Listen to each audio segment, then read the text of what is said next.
आज आरडी दर्शन आखंड बाबा आखंड दर्शन मुझे पार नी बहुत दिन आसबार योजना थी भी विभिन्न कारण आसपार नी आज आखंड दर्शन कर आशीर्वाद भिक्षा करने आसती आशीर्वाद नहीं आज गोटे मिश्रण पर्व खूब कम समय भितर से ऑर्गेनाइज कले आशीष भाई नेतृत्व ललित भाई नेतृत्व बुल भाई नेतृत्व ये गोटे आज मिश्रण पर्व है। निश्चित भाव में भारतीय जनता पार्टी आरडी रे शक्तिशाली हम एवं ये विश्वर सब बड़ राजनीतिक दल जोटा आरडी रे आहरी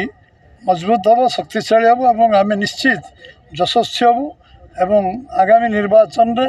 यशस्वी प्रधानमंत्री नरेंद्र मोदी 10 वर्षर सफलता पर निर्भर करी समस्ते एकाकार होती तृतीय थर प्रधानमंत्री करेंगे। ओडिशा रे भ्रष्ट शासन परिवर्तन करने समस्ते बीजेपी रे सामिल होती से स्वागत करुँ अभिनंदन जनाऊँ।